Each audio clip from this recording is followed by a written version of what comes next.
and welcome to the How We Do Digital Ministry podcast, sponsored by Faith Growth. I'm your host, Charlotte Elia.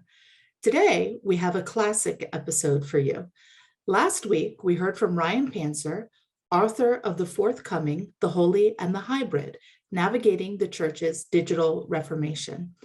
As you've heard, Ryan has a lot of wisdom to share. And if you haven't heard, make sure to check out that episode too. Last fall, Ryan and Christopher Harris had a conversation regarding his earlier book, Grace and Gigabytes, Being Church in a Tech-Shaped Culture. We think that episode is worth revisiting or worth inviting you to hear for the first time. So here it is. Enjoy.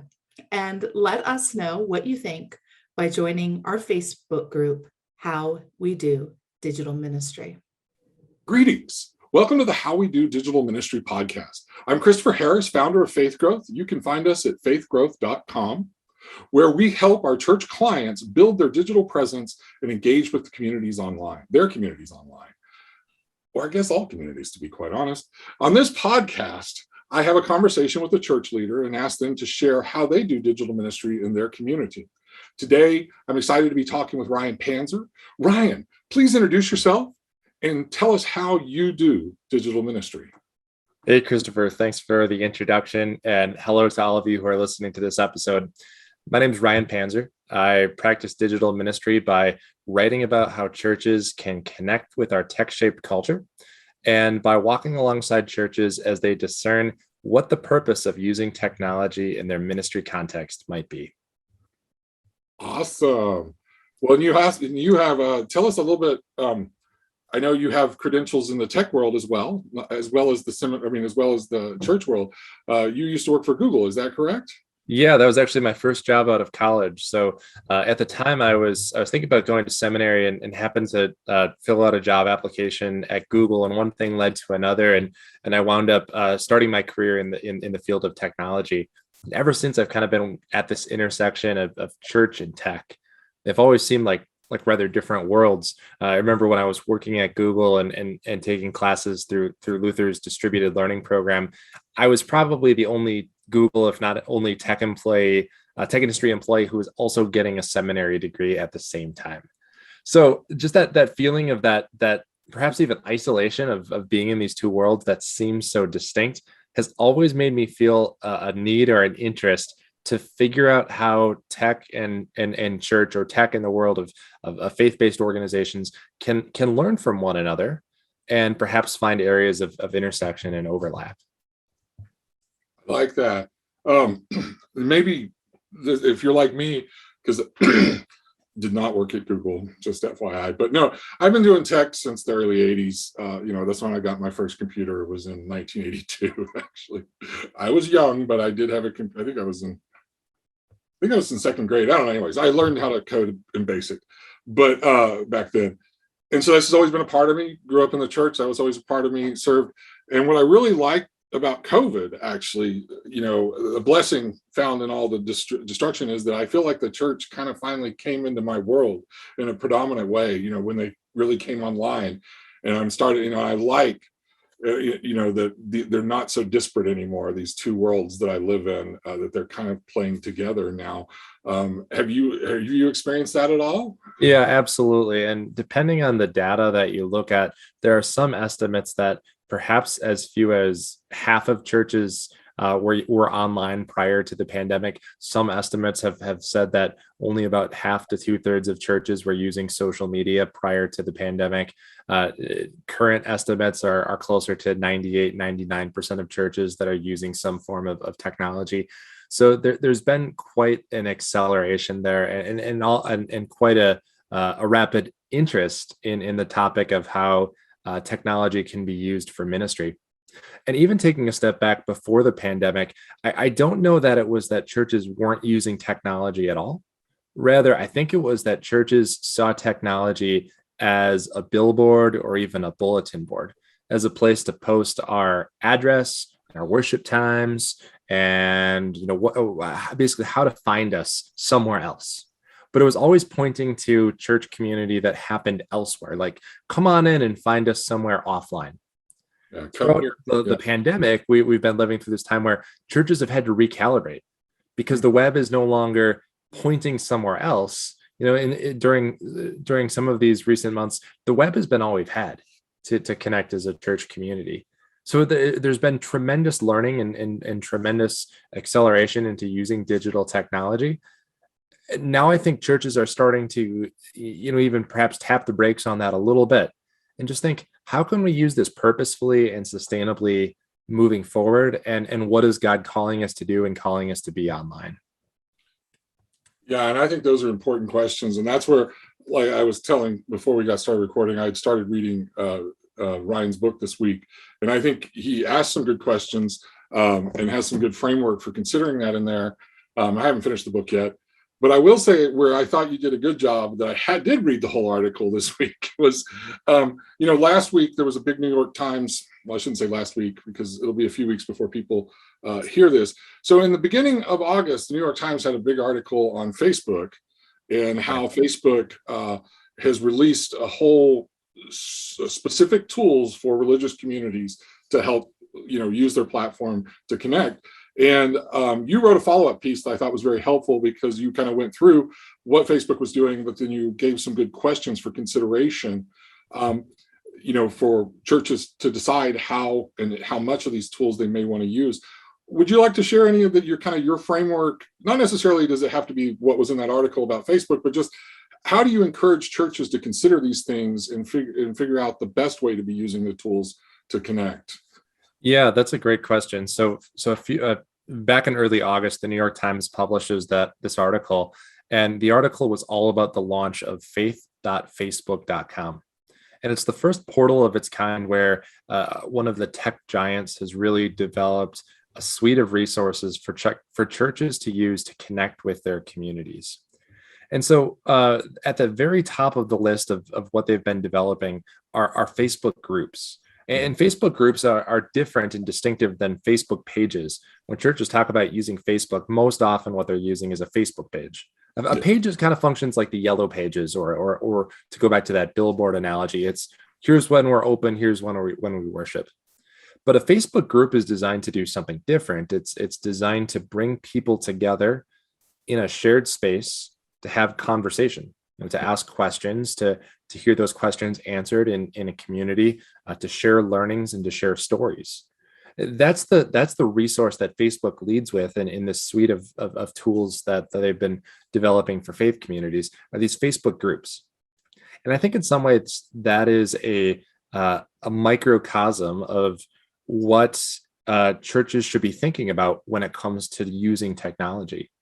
Not just how we can build lots of shiny and flashy tools, but how we can convene conversations to bring communities together, to ask questions, to share stories, to articulate experiences of faith and how God has been acting in our lives and our world.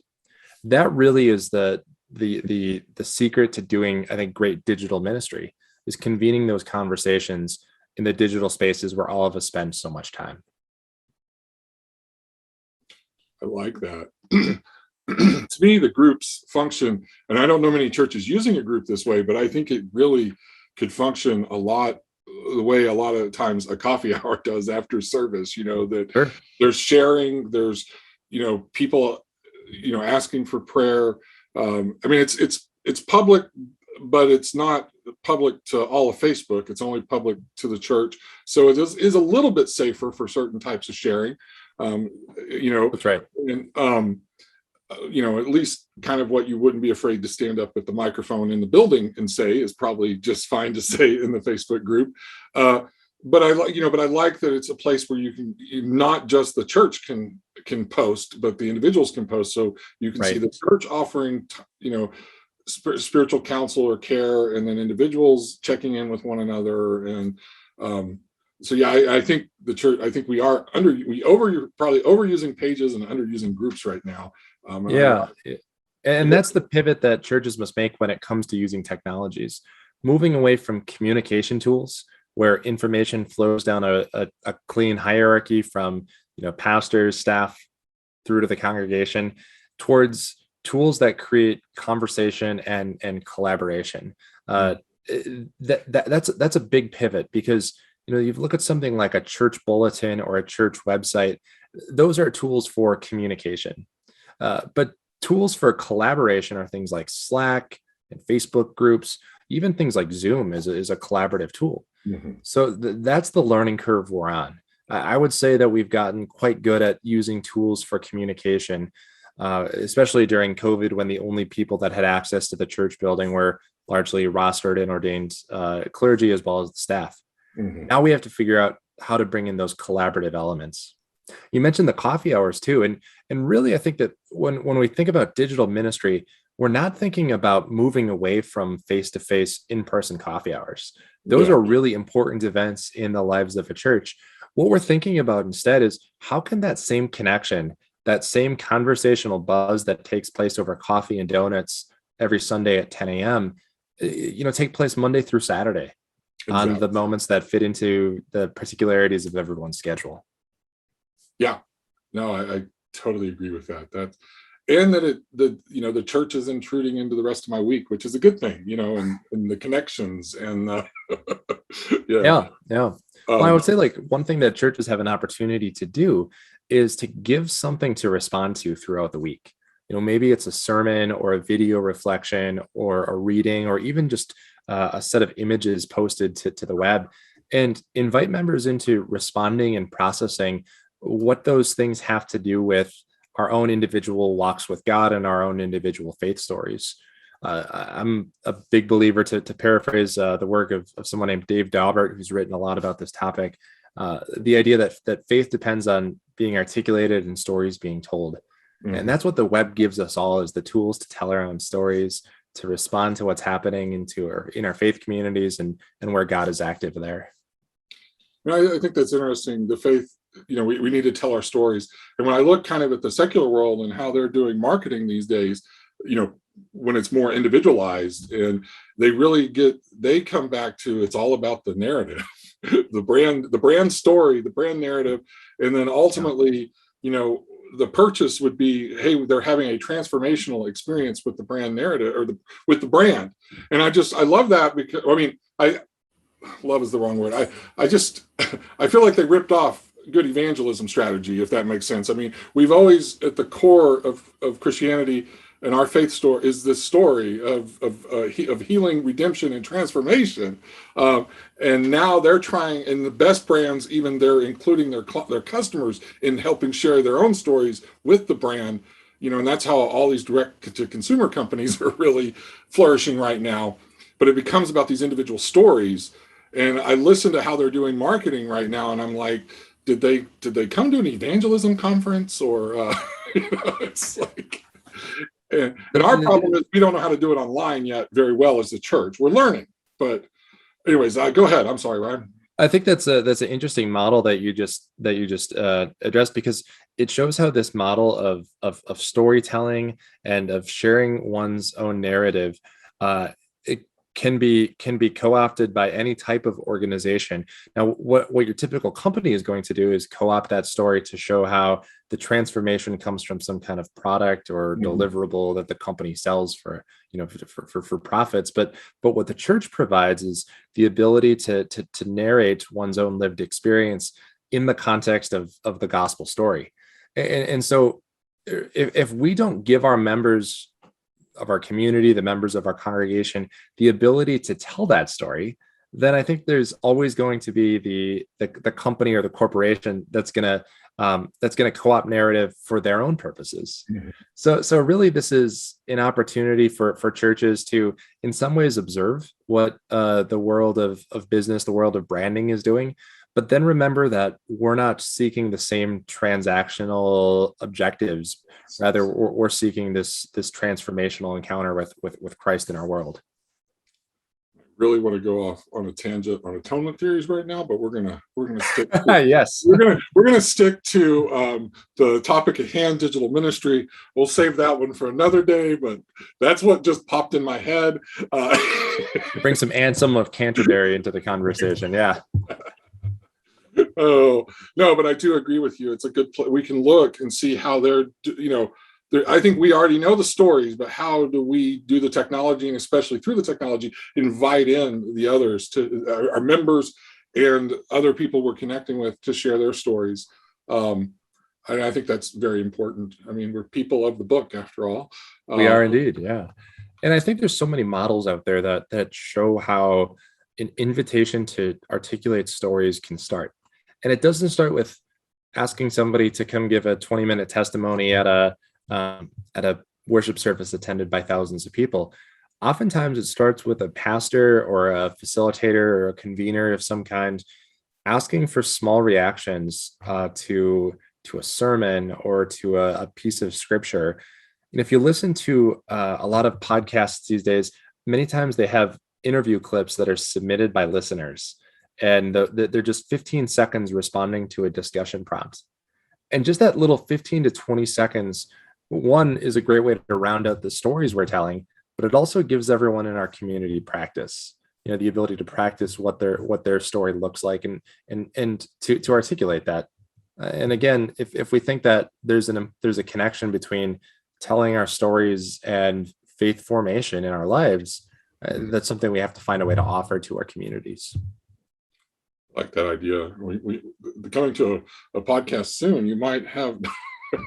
I do like that idea of invite 15-second clips. We might have to try that around here. That's right. Yeah. No, that's a good idea. Well, listen to seasons 2 and 3 of a podcast I once listened to called The Liturgists. Is a really good example of where listeners call in and respond to these questions, which are then weaved into the narrative of the episode. And it's a good model for not just churches, but any convener of a conversation to listen to for how to extend an invitation to sharing one's own narrative and sharing one's own experience as part of a larger communal story. I'm gonna have to go listen to that. Thank you.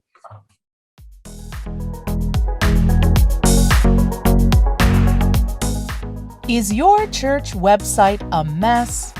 It could be difficult to navigate or doesn't represent you well. You want your site to be more than just an online brochure, but you don't know how to make that happen. Imagine having a beautiful, easy-to-use website for your church that helps people find the information they need about your church and its ministries quickly and easily. Faith Growth will build a beautiful, effective, user-friendly website for your church in as little as 4 weeks. Our process includes everything from a free initial consultation to the full setup and training so you can grow your digital presence and reach your community. Schedule a consultation at faithgrowth.com, or, if you're not ready yet, get your free guide explaining the process to get a website that reaches people and gets results by going to faithgrowth.com/guide. Kind of, talking about these narratives and how it helps us, form our faith and shape our faith. How have I love this question, and I ask it about all of our guests. How have you seen God at work online, or how have you encountered God online? Believe it or not, I think the way I've encountered God online is by the many tools that have been developed to give people a break from the frantic and frenetic pace of our world. So when I think about the resources that have been developed towards contemplative Christian practices, one that really stands out, it's a very basic one. It's Richard Rohr's daily newsletter, and how every day Richard Rohr sends this devotion, this reflection out to his millions of followers, who then get this very gospel-centered chance to pause and reflect and realize their connection to God and to one another.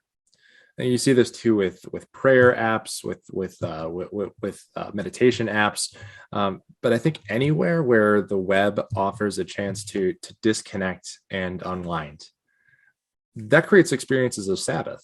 And we don't often associate the web with Sabbath experience, but in many ways, being a platform where so many of us spend our lives, it's just crying out for experiences of Sabbath and rest and disconnection and grace.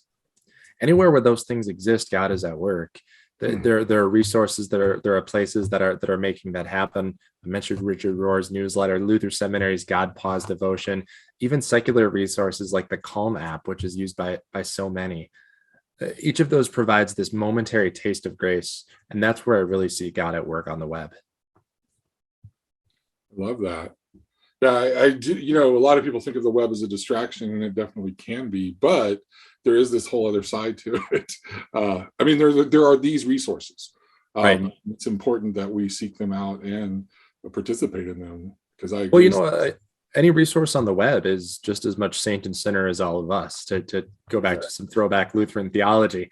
And so someone asked me earlier this week, what do we make of Facebook creating these resources for faith communities? Should we be concerned, $1 trillion corporation, the privacy and ethics concerns of using Facebook? And, the answer is yes, we should be concerned about that. At the same time, we recognize that the individuals at Facebook creating these tools are no more saint and sinner than any of us. Exactly. It's the tool. The tools can be used for good or bad, and then they will be used for both because of humanity. And I think we've seen that online, unfortunately. Yeah, exactly. Because I know you've been talking with several different churches, and since the book came out and things. What are you hearing kind of is the biggest need as far as digital is concerned? What are they questioning most right now? And, what would your advice be to that, if you will? The question that I hear the most is how we can make this sustainable. How can we do this in the long run? It's one thing to do church online when nobody's sitting in the pews. Buildings have started to reopen a bit. Some are fully open. How do we make this work in the long run? And that's, I think, one of the dangers when we talk about hybrid ministry as the combination of online and offline. Then really what we're doing is we're setting ourselves up for a to-do list that's twice as long. And so that's why so many congregations I talk to, I'm encouraging them to think about using the web and digital resources as a tool for being invitational, and using that as an invitation both to an existence on the web and also an existence that takes place in person. That idea of being invitational allows us to think about where we use the web to truly convene and sustain and uplift our communities, and the things that don't do those things that maybe we can say no to. So when churches are thinking about what comes next, really what they're looking for is purpose. They're also asking questions of feasibility and sustainability, viability.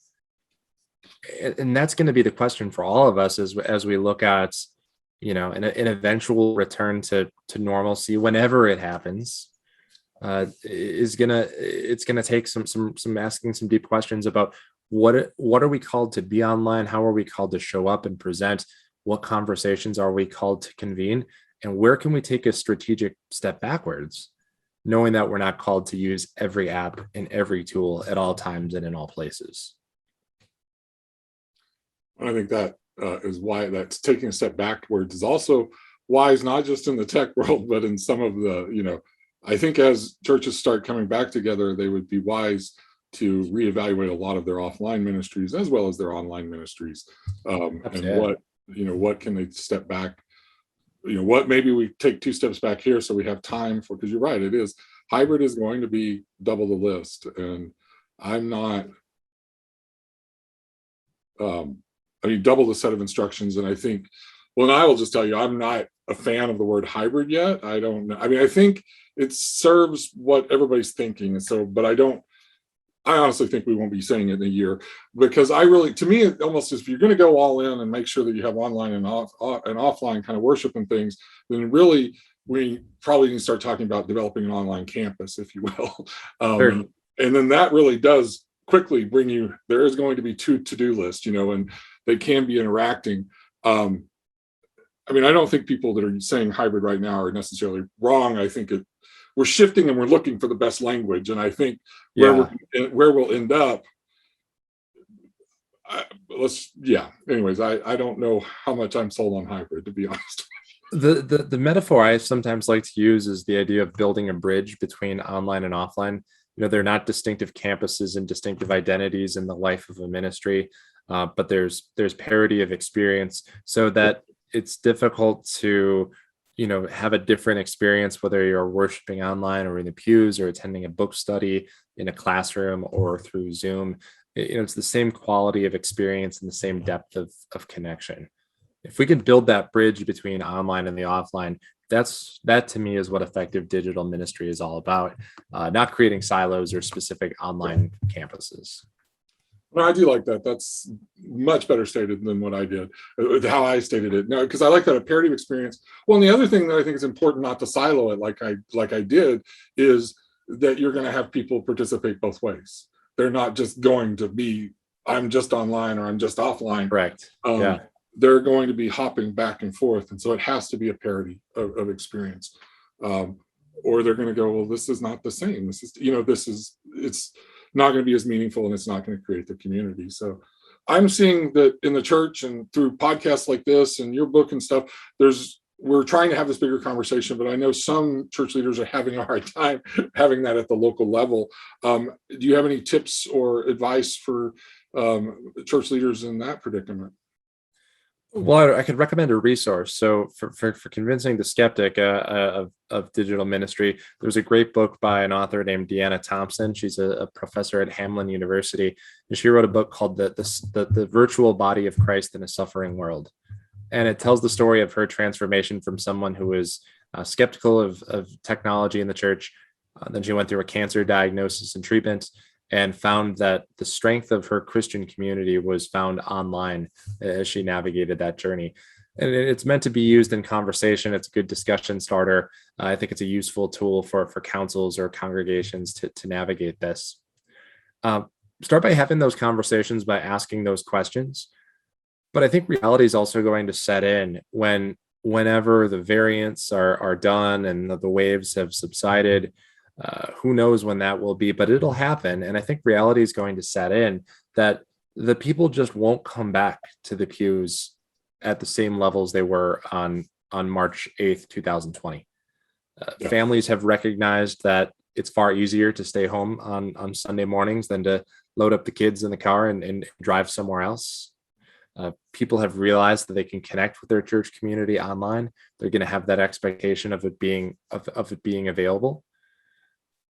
I'm not suggesting that most churches will experience a large drop-off in membership, but I think if we pull the rug out of digital ministry, we're going to find that we don't have the in-person communities that we once enjoyed and that we might assume that are going to come back someday. I would agree with that assessment. I think that's wise. I mean, I've got a 2-year-old at home, and so I remember trying to, before the pandemic started, the difficulty of getting a 6-month-old out the door for church was one thing. Now we've got a toddler, and it's a whole other game when you have to chase her all the way around the yard to get her into the car to go to church. Sometimes it's just easier to say, you know what, we're going to watch on YouTube this week. Well, that, and I mean, I think during, I guess, last September, I started a Zoom Bible study, and I can't really imagine ever going to an in-person Bible study again, just kind of for similar reasons. It's like, I have to get in the car, drive over there. I live in Dallas, where everything is at least 20 or 30 minutes, commute. So that turns an hour Bible study into 2 hours of my time. And, right now, Thursdays at noon, I hop online. It's the middle of my workday, have a really good conversation. It's more convenient, and I am been involved in Bible study much more in the last year than I was probably in the year before, so yeah. Well, what you just named is the second commute problem, and I think it's going to get even worse. What studies of time during the pandemic have shown is that the workday has expanded. So people are working on average 1.3 hours longer now than they did March 2020. And what's going to happen when offices reopen? Well, I think people are going to find that their work days are still longer, but now they also have that average 30-minute commute on both sides of it. Mm-hmm. So can church really ask, you get home from your 9-hour job, your 10 hours, including your commute, for you to get back in your car and then drive another 15 minutes to church? Perhaps with some, who have the privilege to be able to do that. But ultimately, I think it's a matter of accessibility, and for most families in particular, for working professionals, having that accessibility of the online option is really an important statement about inclusivity and who we are called to be. We see that's, I think that's the word right there, inclusivity. It's kind of made us aware of some of the people that we were excluding, not necessarily purposely, but when it was always here, from the disabled community to, how many committees is it easy for you to serve on at church in the Right. evening if you have a child that you need to get to bed, probably at the time the meeting's starting, Right. And so it's just, there's many more populations that we can include and bring in to worship and to serve, even, serve on committees and things. And the reality is, like in my synod, the ELCA, we're not growing younger at the moment. And as we age as a synod, we're going to find more and more are unable to make it out on Sunday mornings. Yeah. I wish all of this digital technology would have been around after my grandparents moved to a retirement community that was 45 minutes away from the church where they had belonged for decades. Mm-hmm. And they felt, though they loved the retirement community, it had distanced them from their church because they couldn't drive the 90 minutes to church on Sundays. And had all of this technology been around back then, they might have found that their lives and their faith lives would have been enriched because they wouldn't have lost that connection. Yeah, that's true. That is kind of a sad, it's like if you're at that age and you're so plugged into a community, and then it comes time that you need to move for various reasons. I've always hated that you lose that connection to your church. And at a time, I don't think you want to lose that connection. Correct. At a time in life. Right. Yeah. I love that. This has been a great conversation. And unfortunately, we're like almost out of time today. So I'm going to ask you one more question. And just, that's kind of this, if you just have one piece of advice for church leaders, or, want to talk about anything maybe I didn't ask about, kind of one parting wisdom, if you will, that you'd like to leave with our listeners. I'll borrow from the author Simon Sinek and say, start with why. Use this time that we have now to think about, what does digital ministry allow your ministry context to do? How does it allow you to reach out and to build relationships and to establish new connections? Name that and identify it and discern it, because you're going to need that information and a keen sense of awareness to that information in order to figure out how to do this work sustainably. Wonderful. Well, thank you, Ryan. I'm so grateful that you joined us today. I'd like to also thank our audience for listening. And I want to invite our audience to make sure that they follow us in their favorite podcast app, or subscribe to the YouTube channel if they're watching online or watching on YouTube. Ryan, how can our listeners find and follow you online? They can find me at www.ryanpanzer.com. I have a weekly-ish newsletter. Depends how busy I get, just running around after the toddler, if I truly get it out every week or not. But in that newsletter, we highlight the news and the stories, the issues and the success stories of digital ministry and ministry in a tech-shaped culture. The book is Grace and Gigabytes, Being Church in a Tech-Shaped Culture. And it's a great conversation guide for councils, for foundations and boards trying to navigate this. Be sure to check out the discussion questions at the end of each section. Even if you don't read the book, send me an email, send me a tweet, and I'll send you the discussion questions, and you can ask those to start the conversations. Well, I like that. So send him a tweet, and we'll have links to his website and his Twitter, so you can tweet at him and get the discussion questions. Or I say read the book. I just started it this week, and I'll probably finish it this weekend, quite frankly. So I'm excited for your book, and thank you. I want to thank our audience for listening, and I want to invite them to connect with us in another way. We have a Facebook group. It is so cleverly titled How We Do Digital Ministry. Invite you, there's a link in the show notes, invite you to come join us in that group. It is a place where you can discuss all things digital ministry with a cohort of colleagues across the country and world, for that matter. Discuss all things digital while you're waiting for the next episode of How We Do Digital Ministry to drop. Until next week, I want to say peace and blessings to you all. Thank you.